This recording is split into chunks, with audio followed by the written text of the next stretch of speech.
Hello students, कैसे हो आप लोग। आप लोगों का वेलकम है आपके अपने यूट्यूब चैनल ड्रीम क्लासेस पर एक बार फिर से।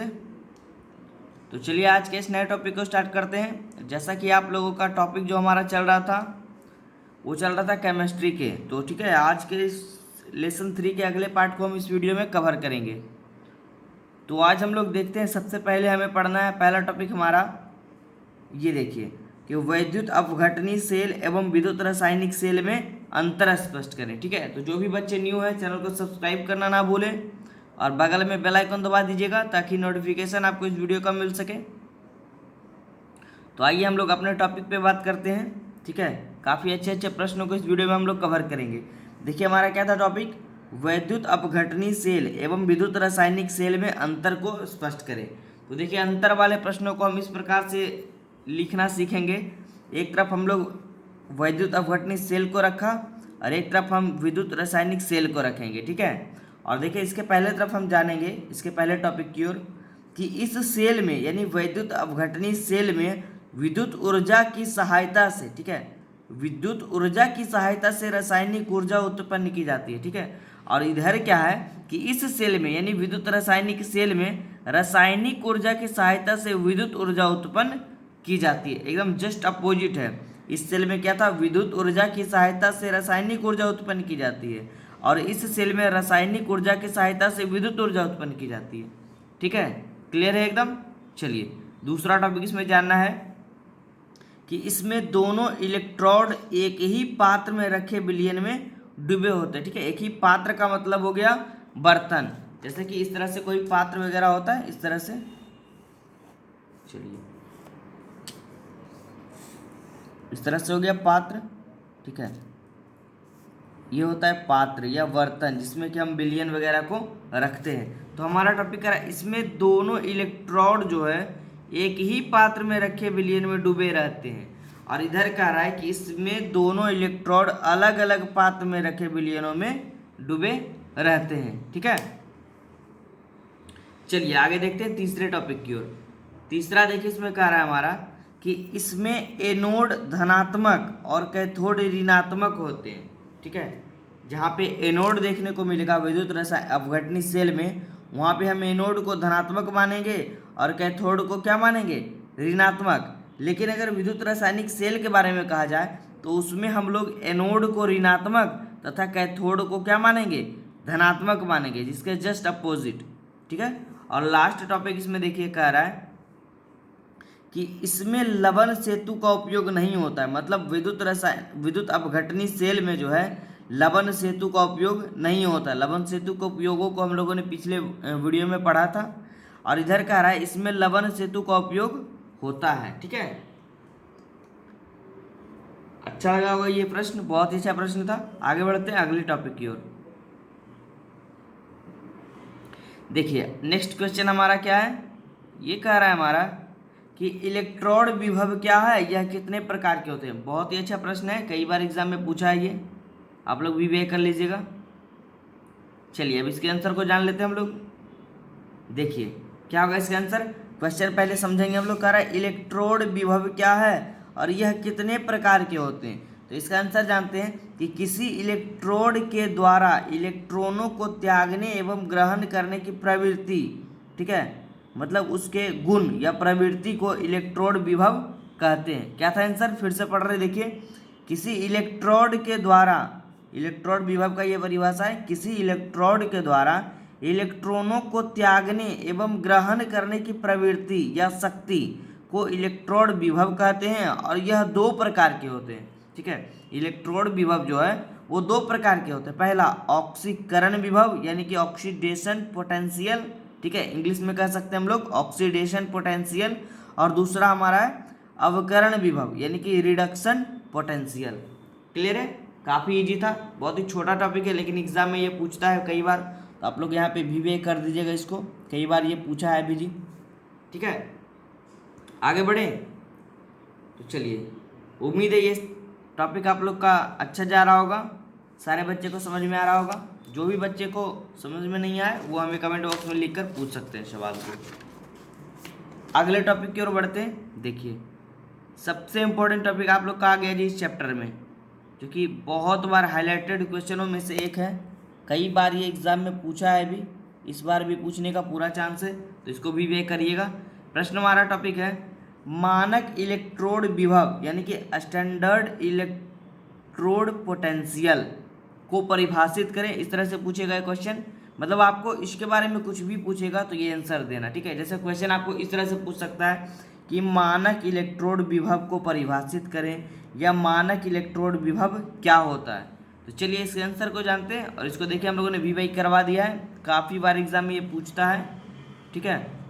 आंसर इसका क्या होगा देखिए कि इलेक्ट्रोड विभव का मान विलयन में धातु आयन के सांद्रण एवं ताप पर निर्भर करते हैं। क्या था आंसर देखिए, इलेक्ट्रोड विभव का जो मान है वो विलयन में धातु आयन के सांद्रण एवं ताप पर यानी टेम्परेचर पर निर्भर करते हैं। और जब धातु आयन का सांद्रण जो है वो 1 m और तापमान जो है 298 केल्विन होते हैं, तो विलयन की इस अवस्था में निर्धारित इलेक्ट्रोड विभव को ही क्या कहते हैं, मानक इलेक्ट्रोड विभव कहा जाता है, ठीक है। ये सांद्रण 1 मोल यहाँ पे डिनोट कर रहा है, ठीक है, तो इसे क्या कहेंगे, मानक इलेक्ट्रोड विभव कहा जाता है। और ये देखिए ये इसका क्या हो गया, सूचक हो गया, इसके द्वारा इसको क्या करते हैं, सूचित किया जाता है, ठीक है।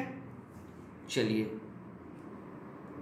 आगे बढ़ते हैं अगले टॉपिक की ओर। इसको आप लोग जरूर पढ़कर जाइएगा, एग्जाम में काफी इंपॉर्टेंट क्वेश्चन है ये।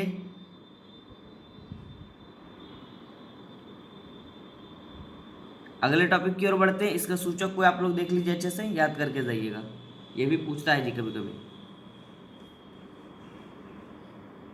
अगला देखिए टॉपिक है, देखिए काफी छोटा टॉपिक है, कह रहा है विद्युत रासायनिक श्रेणी क्या है या किसे कहते हैं, ठीक है। इस टॉपिक में हम लोग जानेंगे विद्युत रासायनिक श्रेणी किसे कहते हैं, यानी इंग्लिश में हम कह सकते हैं इलेक्ट्रोकेमिकल सीरीज, ठीक है।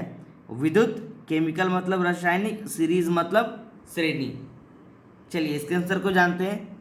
आंसर इसका होगा देखिए, विभिन्न तत्वों को जब उसके मानक इलेक्ट्रोड विभव के क्रम में सजाया जाता है तो तत्वों की एक श्रेणी प्राप्त होती है। क्या था आंसर, विभिन्न तत्वों को मतलब बहुत सारे तत्वों को जब उसके मानक इलेक्ट्रोड विभव, जिसके बारे में अभी हम लोगों ने ऊपर पढ़ा, के क्रम में, क्रम मतलब उसके लगातार, ठीक है, सजाया जाता है तो तत्वों की एक श्रेणी प्राप्त होती है, जिसे क्या कहते हैं, विद्युत रासायनिक श्रेणी कहते हैं, ठीक है। काफी इजी एकदम आंसर था इसका, ठीक है। आगे बढ़े, चलिए नेक्स्ट टॉपिक की ओर बढ़ते हैं, ये भी काफी अच्छा टॉपिक है। ये देखिए कह रहा है हमारा टॉपिक सेल का विद्युत वाहक बल यानी कि इलेक्ट्रोमोटिव फोर्स ऑफ EMF, ठीक है, इलेक्ट्रोमोटिव फोर्स या EMF, ठीक है, इलेक्ट्रोमोटिव फोर्स, ठीक है, सेल का विद्युत वाहक बल। तो चलिए इसके बारे में जानते हैं क्या होता है। इसका आंसर देखिए क्या दिया है कि सेल का विद्युत वाहक बल जो है वो 2 इलेक्ट्रोडों के विभवों का अंतर होता है। कैसे होता है नीचे हम लोग जानेंगे, ठीक है। क्या होता है, 2 इलेक्ट्रोडों के विभवों का अंतर होता है, और जब सेल से विद्युत परिपथ में कोई विद्युत धारा प्रवाहित नहीं हो रही हो, अर्थात ई नोट सेल बराबर कैथोड का मानक इलेक्ट्रोड विभव और माइनस एनोड का मानक विभव, ठीक है। देखिए क्या कह रहा था टॉपिक कि 2 इलेक्ट्रोडों के विभवों का अंतर, देखिए एक पहला मानक विभव इलेक्ट्रोड, ठीक है, कैथोड वाला देखिए ना, कैथोड का मानक इलेक्ट्रोड विभव, और यहाँ पे अंतर है एनोड का मानक विभव, ठीक है, इलेक्ट्रोड का। क्लियर है, यानी दोनों के बीच का अंतर ही क्या कहलाता है, सेल का विद्युत वाहक बल। या हम लोग इसको ऐसे भी डिनोट कर सकते हैं, देखिए अगर मान लीजिए यहाँ पे देखिए, या ई नोट सेल बराबर ई नोट सी माइनस ई नोट ए, अगर सी और ए हो, पहला का मान अगर सी हो और दूसरा का मान ए हो तो सी माइनस ए करेंगे। अगर दूसरे में इसी को और लिख सकते हैं एक तरीके से, अगर आर हो और एक एल हो तो दोनों का अंतर क्या हो जाएगा, आर माइनस एल हो जाएगा। क्लियर है, यानी कि ई नोट सेल बराबर हम लोग लिख सकते हैं E not R minus E not L. Clear है, आगे बढ़ते हैं अगले टॉपिक्स की ओर। चलिए अभी और कुछ अच्छे अच्छे टॉपिक्स को इस वीडियो में हम लोग कवर करेंगे। जो कि आपके एग्ज़ाम के लिए काफ़ी इंपॉर्टेंट होने वाला है। अगला टॉपिक हमारा देखिए, बहुत ही अच्छा क्वेश्चन है हमारा कि विद्युत रासायनिक श्रेणी की प्रमुख उपयोगिताओं को लिखें। इसके परिभाषा को हम लोगों ने पीछे पढ़ा, विद्युत रासायनिक श्रेणी क्या होता है। अब इसका क्या है, प्रमुख उपयोगिता यानी यूज क्या होता है। तो सबसे पहले हम लोग जाने इसका पहला यूज कि इस श्रेणी की सहायता से मानक इलेक्ट्रोड विभव की गणना क्रमवार की जाती है। क्रमवार का मतलब होता है लगातार, ठीक है। इस क्रमवार का मतलब होता है लगातार की जाती है। दूसरा हमारा कह रहा है टॉपिक, इस श्रेणी की सहायता से यह पूर्वानुमान लगाया जाता है, मतलब भविष्यवाणी किया जाता है कि कोई धातु किसी अम्ल के जलीय विलयन से हाइड्रोजन मुक्त कर सकती है या नहीं। मतलब इस श्रेणी की सहायता से पहले ही हम पता कर सकते हैं, पूर्वानुमान लगा सकते हैं कि कोई धातु जो है वो किसी अम्ल के जलीय विलयन से हाइड्रोजन मुक्त कर सकती है या नहीं, ठीक है। तीसरा टॉपिक इसमें कह रहा है देखिए कि तत्वों के ऑक्सीकारक एवं अवकारक शक्तियों के तुलनात्मक अध्ययन करने में क्या होता है, इसका उपयोगिता होता है या उपयोग होता है, ठीक है। क्या है, तत्वों के ऑक्सीकारक एवं अवकारक शक्तियों के तुलनात्मक अध्ययन, यानी दोनों के बीच तुलना करके उसका अध्ययन करने में इसकी क्या होती है, उपयोगिता होती है।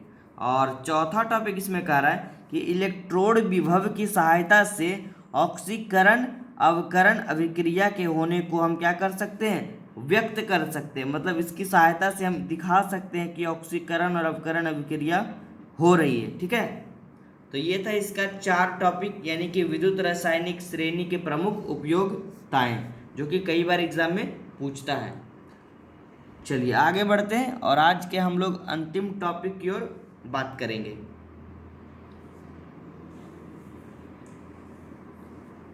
चलिए देखिए, आज का हमारा लास्ट टॉपिक जो है, उसके बाद हम लोग इसके अगले पार्ट को कवर करेंगे, तो हमारा चैप्टर 3 लगभग में क्लियर हो जाएगा।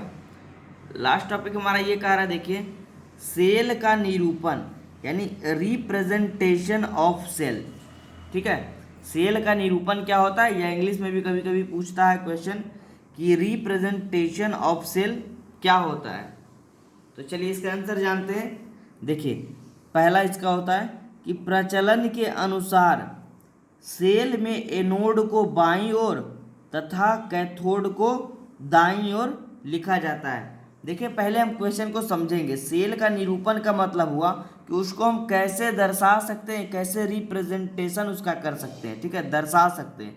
तो देखिए कह रहा है पहला टॉपिक कि प्रचलन के अनुसार सेल में एनोड को बाईं ओर तथा कैथोड को दाईं ओर लिखा जाता है। हमेशा याद रखिएगा कि प्रचलन के अनुसार सेल में एनोड को किधर रखेंगे, बाईं ओर, और कैथोड को दाईं ओर लिखा जाता है। दूसरा इसमें कह रहा है इलेक्ट्रोड एवं उसके विलयनों को पृथक्करण दिखलाने के लिए, मतलब दोनों को अलग अलग दिखलाने के लिए, पृथक्करण का मतलब होता है अलग अलग दिखलाने के लिए धातु एवं उसके विलयन के बीच एक उदग्र रेखा, ठीक है, इस तरह से खड़ी रेखा, उदग्र रेखा खींच दी जाती है, ठीक है, क्लियर है।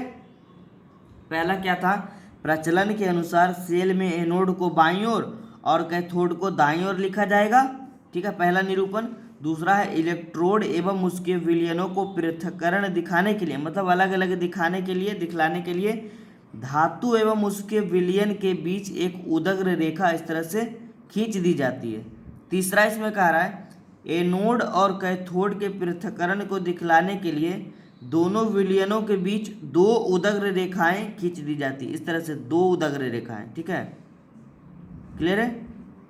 चलिए और लास्ट टॉपिक इसमें एक और याद रखना है हम लोगों को।